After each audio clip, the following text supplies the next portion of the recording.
Hey guys, it's Jeremy here. Today I'm going to be doing another different kind of video. Today's video is going to be focused around the memory called Da Vinci.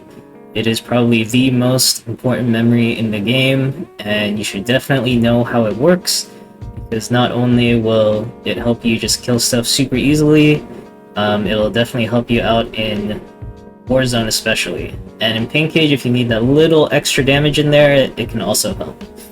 So let's get right into it first. The memory Da Vinci is my most resoed memory. It literally goes on every single team except Dark as of right now, but Dark will still use it in Pain Cage, but Warzone Dark doesn't use it. But anyways, Da Vinci, super important set. This is literally used in all the teams right now, but what makes it so good? Let's read it through first. The 2-piece set effect. When QTE is triggered, the controlling character gains 10% attack and 20% defense for 8 seconds. The duration resets every time it is triggered. So this is pretty straightforward whenever you use a QTE. The character on the field that you're controlling will gain 10% attack and 20% defense for 8 seconds. And using another QTE will reset the duration of this. But this is what makes a set like super broken. When QTE is triggered, it triggers another character's QTE. 8-second cooldown. If there are 3 characters on the field, attack is increased by 20%. Okay, so this is a lot. It may seem like not much, but there's a lot to this. So when QTE is triggered, triggers another character's QTE. This means that even if your other character's QTE is on cooldown, like you just used it, it will reset that QTE again. So let's say you have Rosetta, and you have Luminance with Balter on the same team.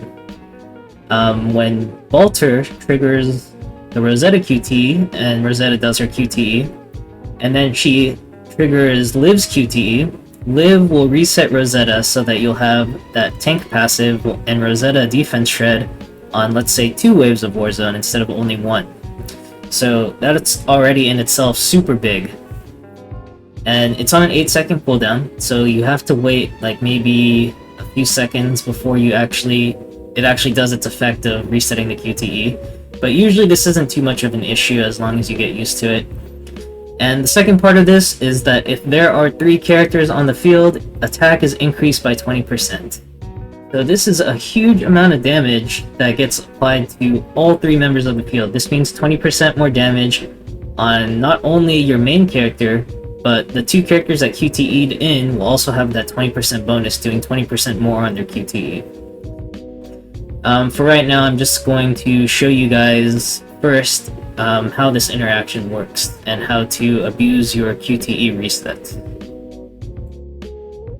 Okay, so the team I'm going to show you guys is the physical team, just because these guys abuse the Da Vinci resets and different Da Vinci tech like almost constantly during Balter's runs. So Liv is my DV holder here. We switch to Balter.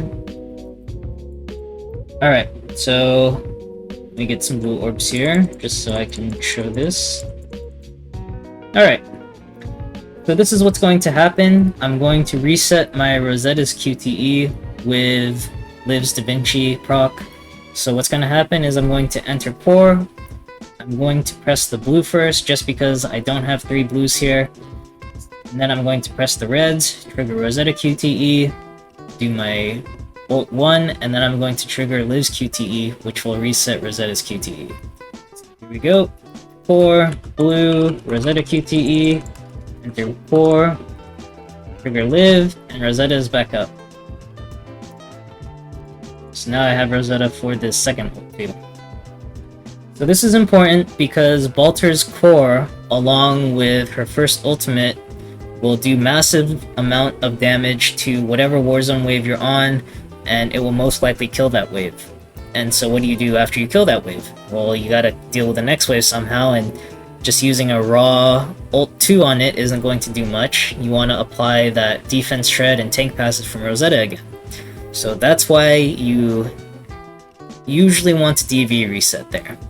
Unless the wave is just like super tanky and your QTs are going to be up before you get to the next wave again, it's almost always better to be resetting your QTEs like that.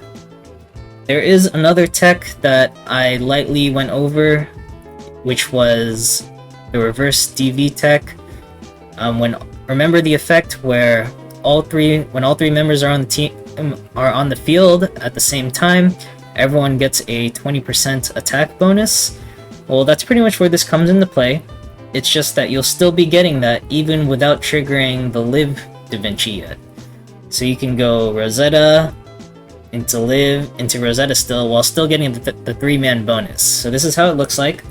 I'm just going to delay my QTE on my second ult and then use Live. So here we go. I'm not going to QTE here just to show this as an example. Alright, ult 2, delay, Rosetta, Live. And my Rosetta's back up again. But for a brief moment there, they were all three on the field at the same time, even though I didn't press, like, Live into Rosetta. It was Rosetta, which was slightly delayed, into Live. So it just helps you get that little bit extra damage that you need out onto a wave. It's 20% attack for Rosetta's QTE damage, as well as Balter's ult 2 damage, so you'll definitely probably be killing that wave, and you'll still have Rosetta up for the next wave. But that's about it that I have for Da Vinci tech. Da Vinci takes a lot of practice getting used to. You're not going to have the same rotation with Da Vinci and your QTE procs in every single team, just because it depends on the element. Some QTE timings for different elements are different. Like the physical QTE timing is probably the easiest to get because Rosetta QTE is very fast, but there are some slow ones like Glory that do take a bit more timing. But in general, it's really up to you to experiment and see which waves you need tank passive on, which waves you might not need it on, what waves you need a full DV proc on, which waves you can chain. So it all depends on that, along with, of course, your investment. So just be sure to practice, and if you have any questions, you can always ping me on the PGRO Discord. My Discord ID is just Jeremy, same as my YouTube username. Hopefully this video helped you. Please let me know if you have any questions, or if I said something wrong in the video in the comments below. But yeah, thanks for watching, and hope it helped, and please subscribe. Thanks.